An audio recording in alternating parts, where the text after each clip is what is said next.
Business with a servant's heart. Welcome to the podcast. Inspiration, motivation takes.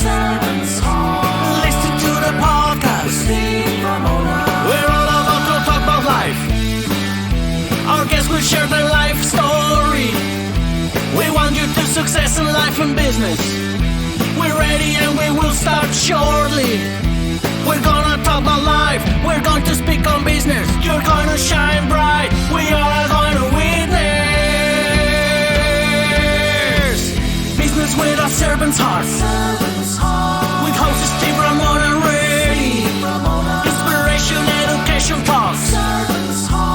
Listen to the podcast.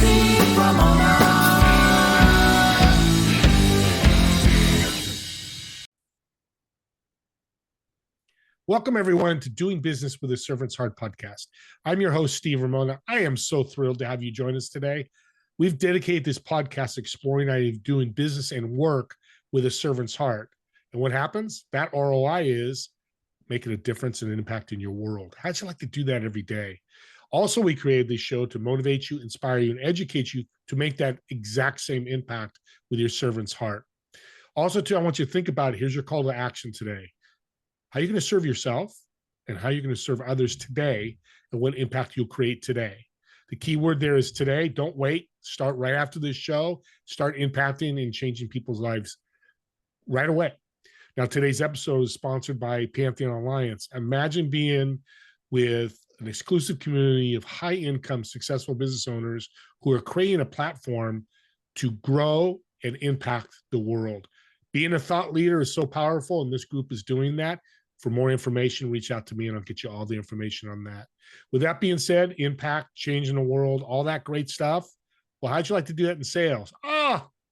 Sales, scary. No, it's not. My guest today is going to tell you we're selling every day.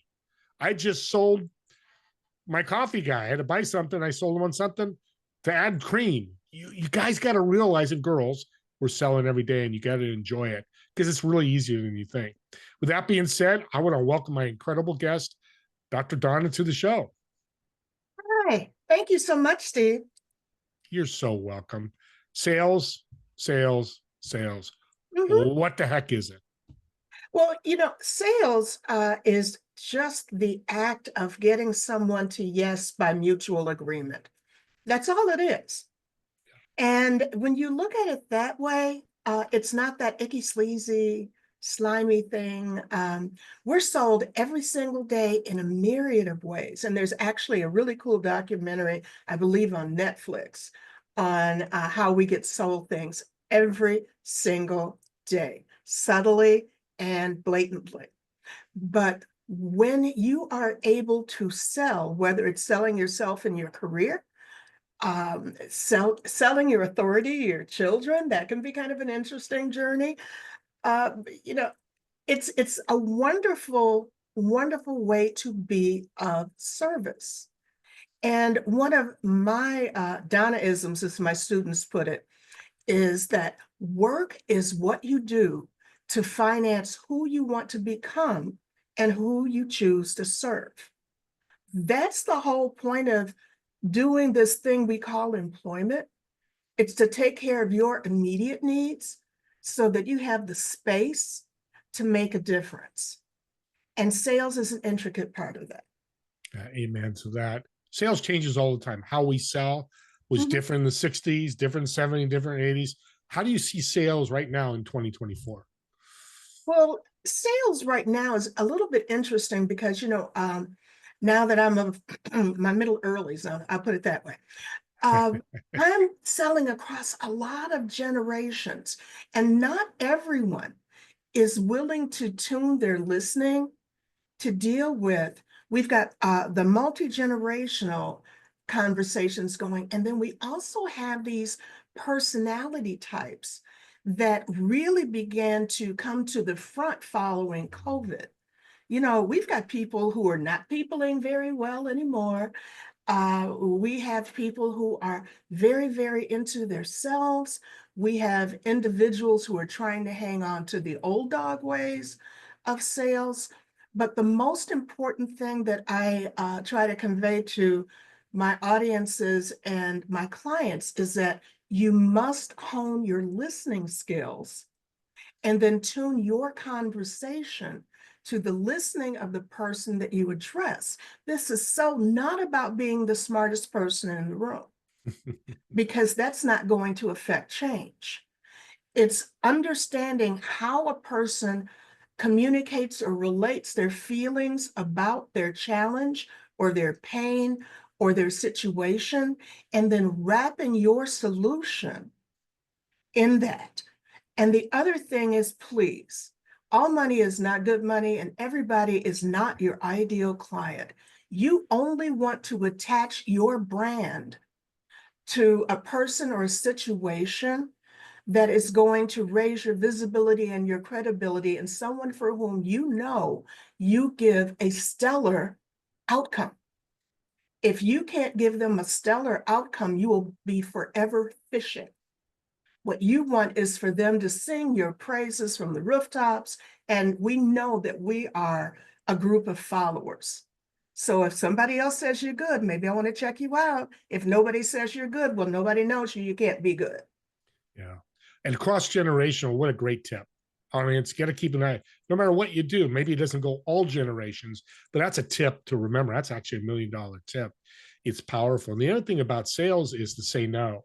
And that's the thing, when you can say no to a not client, not a potential client that wouldn't work out with you, will lead to multiple clients, right?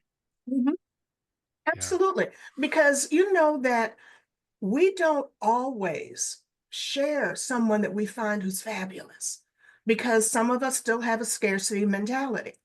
But if somebody screws us over, pardon my, but I mean, if somebody gets us, Yeah. we're going to tell everybody under the sun.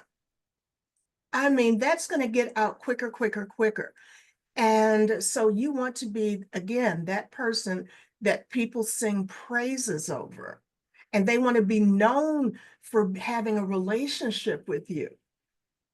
And that's the way that you would be able to grow. And this is why I love having you on the show. That's what a servant's heart does. Value, value, uplift value. If it's a sale, it's a sale. If it's not, it could be a sale from 5 other people. I always tell people, you don't have to sell that one person. I don't have to really sell you. I'd love to, but also, who do you know? That could be your Exactly. 5 other sales, right? And that's powerful. You have this thing that I'm very interested in, and I had a call reluctance, right? Yeah. Overcome call reluctance. Never heard that before. So tell us more about that.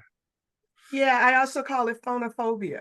So this is where you know that you have something absolutely wonderful, but you're sitting back and waiting to be discovered. It's like, I have a website, I have a social media presence, I'm waiting now for everybody to come in and discover me. That's not going to work. Okay, you'll be old, gray, or your market will have passed you up before you begin to make what you make.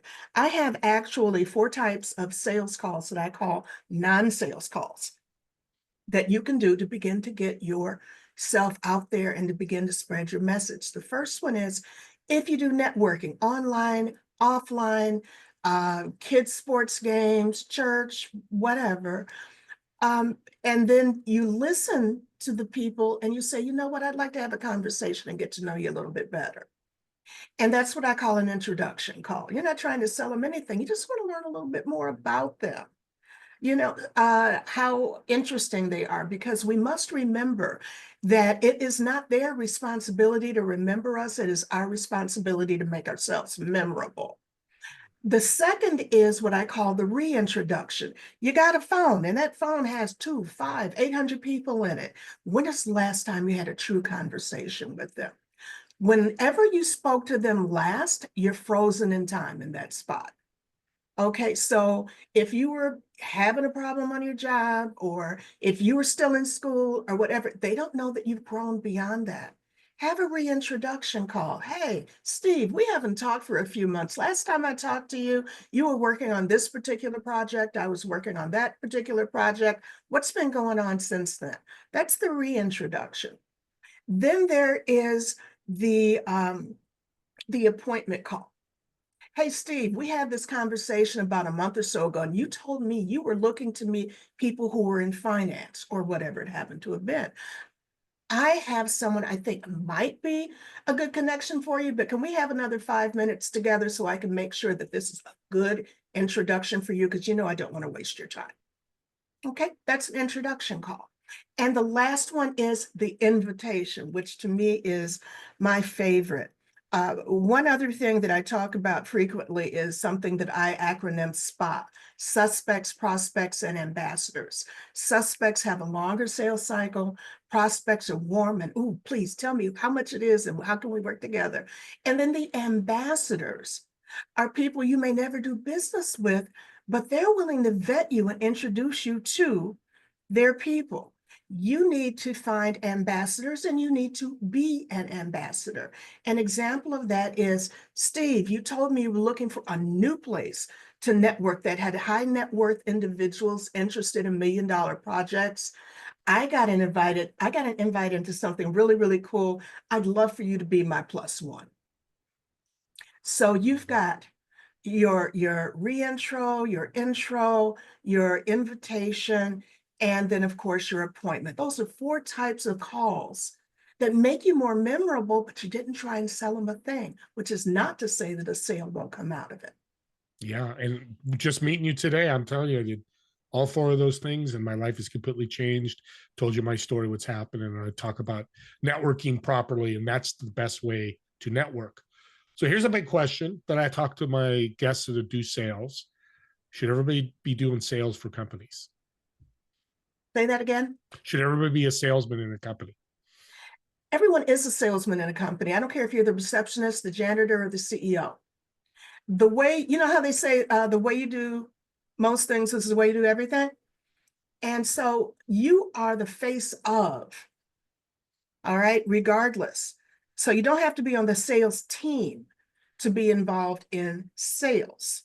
That's the first thing I need you to understand. So when I was in sales for a training company, my best friends were the trainers and the tech people, because they listened to the actual clients' boots on the ground and they would come back. Hey, Donna, they're complaining about this. Hey, Donna, they really love that.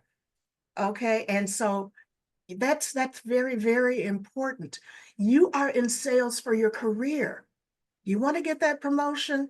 Do you want to have another opportunity? You have to show people that you are the person that they can know, like, and trust. And that's sales. So even if you don't want to get into the so-called high pressure sales, trust me, every time you're going for a promotion, a raise, what have you, you are in sales. And that sales conversation and that skill is pivotal. You went to a direction I didn't think you would go, but I'm glad you did, because that's exactly it. Everybody's, selling this, and you don't have to be, like you said, on the sales team.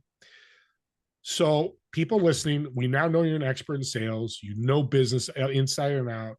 They're listening going, okay, Donna, I love this. This is great. What's my first step to be a better salesperson? I think that the first step that you have to be a salesperson is know what your goal is. Goal. Why are you doing what you do? That's the first thing. That's the most important thing, because, what doesn't get measured doesn't get done.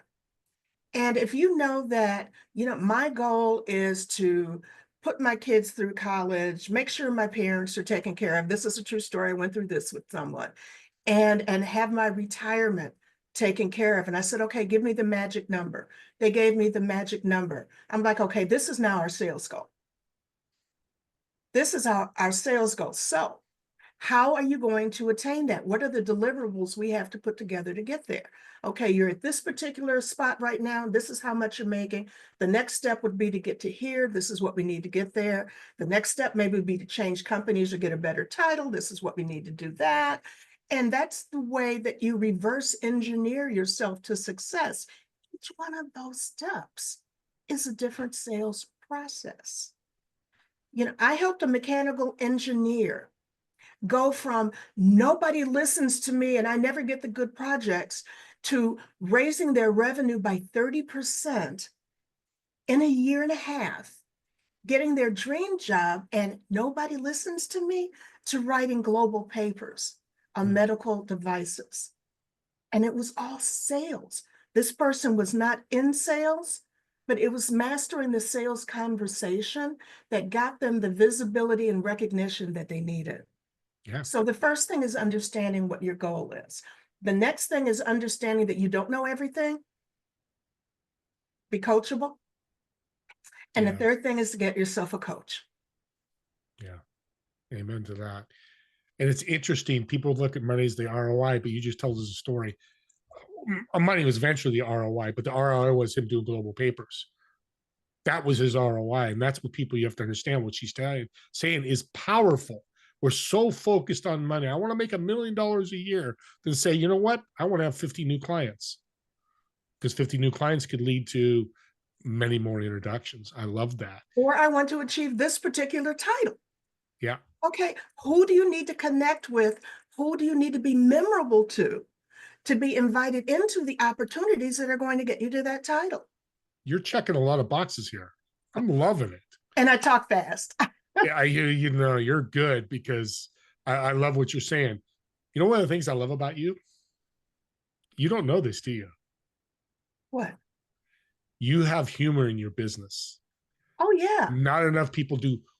Talk about that, because I think this is something people need to hear. Sure. I was training a new salesperson once decades ago, and we were having one of those girl bathroom moments, and she was standing there looking in the mirror, and she goes, "This is so hard, and the guys are just like so tight, and this and that." And I said, "Sweetie, if you can't have fun with it, leave. If you can't laugh at it, leave." No one ever took on a challenge, a job, a project to kill themselves to make somebody else's dreams come true. All right. So if it's not going to serve you, find something else. Figure out what I tell this to my people all the time. Any position you take, you need to walk in knowing what your exit strategy is. What is it that you want to learn from that situation, and where do you want to go next? Because you always have to look towards a next. So yeah, if you can't smile at it, laugh at it, frequently I have people who say, "Oh, my family is so tired of me coming home and complaining about these things." I said, "Excuse me, these people pay you for 8 hours a day. That's it, or maybe 12, depending upon what you do. But that's the end of it. Now they're no longer thinking about, why are you making your family pay the freight for this? When you check out, you check out. And everything you do beyond that is to help you to get to your next." Yeah. Confidence in sales, especially, but across the business board. Talk about confidence. It sounds like you work a lot with your clients about confidence. I work with my clients a lot about mindset, because if the first person you have to sell in any endeavor, whether it's your career, whether it's your company, whether it's your position, the first person you have to sell is you. If you don't understand and believe that you are more than capable, and I want you to know that you are more than capable, because if they hired you and they paid you a set salary, trust me, they're making multiples of that by having you in that seat. So you're more than capable. And from that, as I said, you just need to know, okay, I'm all that. I'm going to give them what they're paying me for. What do I need them to give me to keep me here? Yeah. You're making this easy, because we can wrap this in a bow, because all this you're talking about, you're bringing out in a masterclass. Tell us about the masterclass, how they can access it, and when it is. Great. Thank you so much for that, Steve. So I am doing a revenue reset mastermind that's going to be in January. And first of all, I want you to know that I am not hawking this, because you have to apply for it. It's going to be a small cohort, and I make sure that I put the right people together, because unlike some coaching programs where you have to sit and listen to everybody else's real sad story, and that's usually the way that I put it, this is going to be driving very, very forward on your specific goals. The way you can find out about that is to go to my website, askdsb.com,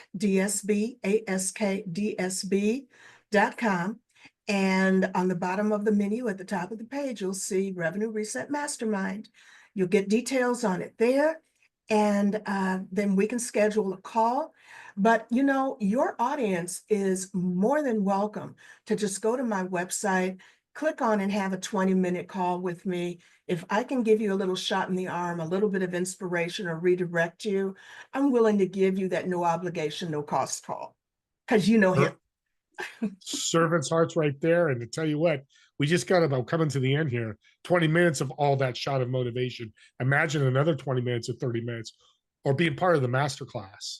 So if sales is something you're afraid of or need help with, need support for, here's where you go. Door is open. So go to our website. You see it in the bottom of the screen. I'll have it in the show notes as well. Reach out, and you never know. It might not be a fit for you, might not be a fit for her, but you never know until you make that next step to sell yourself and do it. It's a pleasure to be of service. Yes, there you go. Well, let's have some fun while we're at the end here. I like to improv, speaking of humor. So I've reserved a table at a restaurant for you, table of 4. Of course, you're going to sit in one of the chairs. Who would you invite, dead or alive? Why would you invite them to sit down for dinner? And what food would you order? Okay, well, the first thing that I'm going to start with the most obvious, which is food. I'm a seafood junkie. I am a seafood junkie. So I absolutely want to see grouper, octopus, those types of things. And I am a great fan of Mediterranean cooking. Now, as far as who I would like to sit and chit and chat with, I would say that one of the people that I would love to have a conversation with is Kamala Harris. I got some pointed questions, like, what were you thinking when? And we're going to keep it right there, but that's a great question. Yeah, what were you thinking? I like you a lot. You're good. I love it. But then I think that the other 3 are kind of up for grabs. I would love to sit with Denzel Washington for a spirited conversation. And I would love to have Stephen Colbert at that table. Yeah, I would love to have him at that table. And the other one, I guess I have to leave that one open for my husband because he'll beat me. Yeah. I know that feeling. Wow, what a table. I'm going to see Denzel. This is almost said November 30th. I'm going to see Gladiators 2 with Denzel. I absolutely love Denzel. I will go see it. A lot of people said, don't go see it, but you know what? I'm going to see it for him because he is unbelievable. That's one guy I'd love to sit down. And just realize, people that David Washington, the actor, is his son. His son. I just learned that this week, so I'm slow behind, which is a little tidbit. Well, Donna, you are an absolute blessing because you have a servant's heart. You're out there helping people, and you're bringing them huge value, and you brought a lot of value today. People listening, I know you have the website. Is there any other way they can contact you or support you? If they can follow me on social media, I am on Instagram, I am on YouTube, and I am on LinkedIn. Please connect with me on LinkedIn. And if I can support you either by connections or expertise, once we've had a conversation and I kind of get to know a little bit more about you, I would be more than happy to do whatever I can to help you to reach your next goal. Fantastic. Thank you again. We've been blessed on this beautiful Saturday. It's a beautiful day, and I have a beautiful woman on my guest on my show, and it's fabulous. An audience, as I always say, the call to action with podcasts, something unique that I just figured out about a month ago. This link to Donna, when you listen to it, subscribe to the YouTube channel, grab the link because you have access really quickly, and you're talking to somebody during Christmas, Thanksgiving, maybe last couple of days, and they're like, man, we're struggling. Our company's struggling. We need more revenue. Boom. Here's your call to action. Take this link. I just listened to Donna. Wow, she's a powerful woman. Look at this or watch this or listen to this. I think you're really going to like her. And then they can reach out to Donna and connect with her. To me, it's one of the greatest gifts because if you do that and they contact Donna and their revenue grows, you win as well. the greatest Christmas gift in the world. So do subscribe. And that's the reason I think you subscribe. Also, to comment on the YouTube channel on this show. And if it's comments for Dr. Donna, I'll get them to her. I have to say Dr. Donna because anybody's got a DR in front of them, put a lot of money and time into that. We got to acknowledge that. And if it's a critique for the show, me and Donna want this for you guys. So it's something I could do better to help you out. Let me know. And as always, me and Donna want to thank you so much for watching or listening to this podcast. And we'll see you on the next episode of Doing Business with a Servant's Heart. Have a great day, everyone.